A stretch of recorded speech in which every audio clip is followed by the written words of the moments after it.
Hey y'all, welcome back to my channel. Spoilers for Loki episode 6. I'm going all in, I'm breaking it down. I haven't done a full breakdown like this before, so let's see how it works out. Okay, first, we open up with Loki and Sylvie going into the castle, right? And around this castle, we heard voices of different pieces of the timeline, including the MCU intro, the Marvel intro with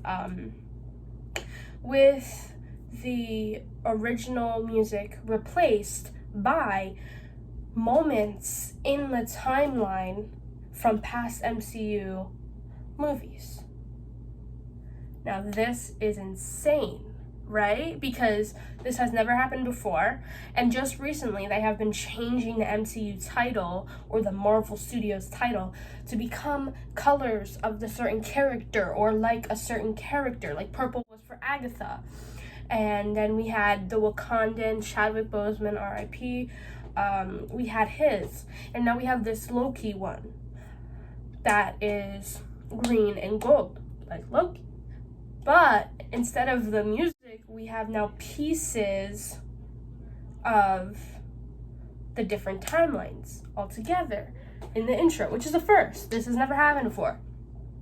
We also have different pieces of history and time all tangled up in this beautiful sequence that's just like like one after another. And it was kind of hard for me to hear each and every single piece, so I'm going to wait until New Rockstars puts out their breakdown to really hear it. But I can just say it was truly amazing, that intro sequence. So back inside the castle, we see Miss Minutes pop up. We all knew she was gonna have more to her story because Tara Strong, the voice actor, she did talk about it, and she did say that her character had more to her. And now we know Miss Minutes has been behind this for the longest. Like, she's been there. She knew she wasn't. I don't think she's just an AI. I feel like there's so much more to her. More about her later, because there's also another sequence which was really cool. Let's talk more about, they go into the castle, right? And then we switch. Hear me. I think we switch to Mobius talking to Renslayer, because there was a quick cut in those scenes, and he goes to talk to Renslayer, and Renslayer tries to call upon. Wait, I am back. Sorry, y'all. My dog got up because she just finished sleeping, and then she went back into bed, so I had to fix that. Anyways, where were we? Okay, so yeah. So Renslayer and Mobius meet up, and Renslayer goes to call a hunter on Mobius, but he does a 360, and he's like, I don't think that'll work. Mobius is so bad, but I can't curse. Sorry, y'all. Anyways, but he was so like, dang, you know, but he was really cool in that moment. And then it shows a flashback, or maybe a present day. I really don't know, like, how that worked, but it was Hunter B-15, the queen herself, and she went to a school, and bam, Renslayer's there, her variant is there, the principal, and another hunter saw it. So just by that, they just brought down, what was this? They just brought down the TVA single-handedly. That's how they did it. And it was like a king and queen moment for Mobius and Hunter B-15. Like, they were amazing in that moment. And then Renslayer got some files from Miss Minutes, which is, I'm going to talk about that, Miss Minutes, more. But she got some files from Miss Minutes, and they took it Renslayer took it and she started reading them. And she's like, but this is not what I wanted, because she wanted the files about the end of time. But instead, Miss Minutes gave off a little sus energy here. She said, but you'll probably need this more. What the heck, right? And so then, I'm really bad at these. And so then, Miss Minutes leaves, and I don't think we really see her the rest of the episode. And she leaves. We don't really see her. Renslayer looks at it. And then we're cutting back to Mobius and Renslayer when they're facing off. And Mobius goes to prune her because she's going to leave somewhere. And she's packing her bags to go somewhere. Who knows where. And Mobius goes, don't make me do this. And he goes, and she's like, you can't beat me. And then he flips her, and he ends up on the floor, like, kneeling to Renslayer, basically. And she, like, almost prunes him. But then she's like, psych. And she goes, and she's like, I'm gonna go find free will.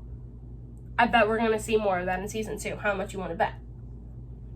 And that's basically the end of that little storyline. Past that, we're in back in the cathedral, which they call it, and we meet Kang the Conqueror. Kang Gang. I've been Kang Gang since the beginning, bro. Kang Gang since the beginning. New rock stars predicted it. Oh my god, Kang Gang with MT. He made a sign. I don't know. It looks something like this. It's his Kang Gang sign. But yeah, Kang Gang, man, all the way.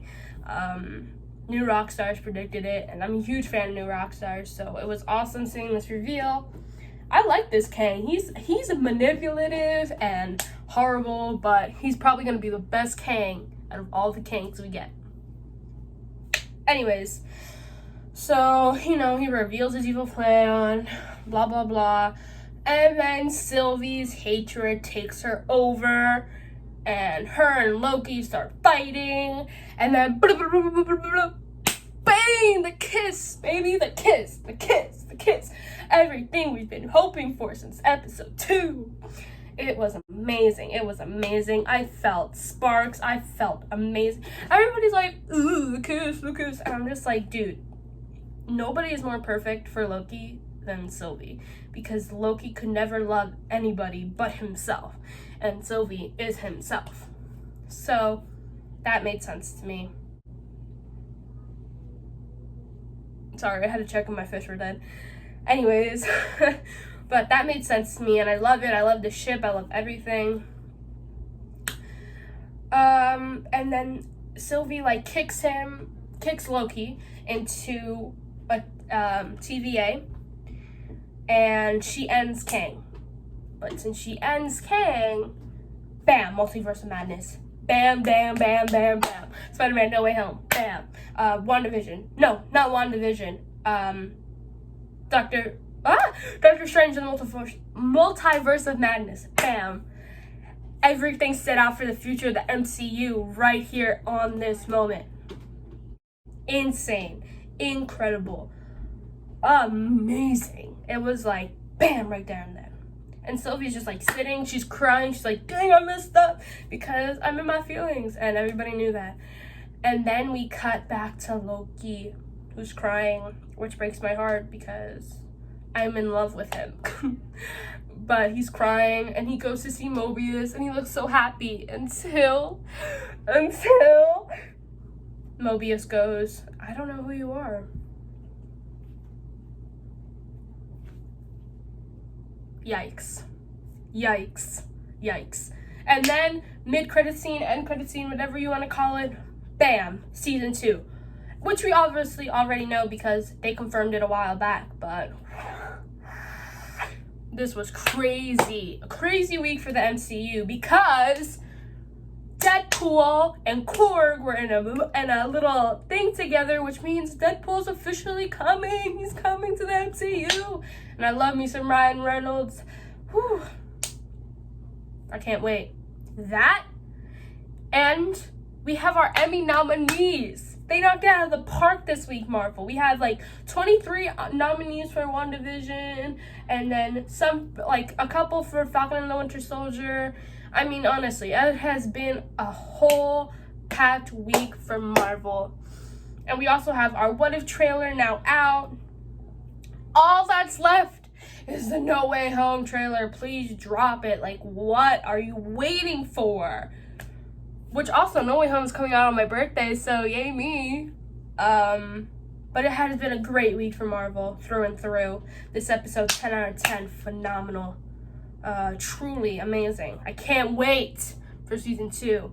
And to all the haters of Sylvie and Loki, please, just go. Just go. Just go. We don't need you. We don't need you here. You can go. Please go ship. Please go ship whoever else you want. But please don't hate on Loki and Sylvie. That's all I have to say. That's all I have to say. That's all I have to say. I'm leaving. 10 out of 10. Amazing episode. Truly amazing. Go check out the epic soundtracks by Samuel Cam because he has been on point every single episode. Go check out that and go check out my Instagram. Guys, come on. Comment, like, subscribe. I'm only at 20. I just hit 20 subscribers, which is crazy because I just started this a month ago. It might not seem crazy to a lot of people, but it's crazy to me because that's probably the most subscribers I've ever had on any of my previous fake YouTube channels that I have done. But thank you so much for your support.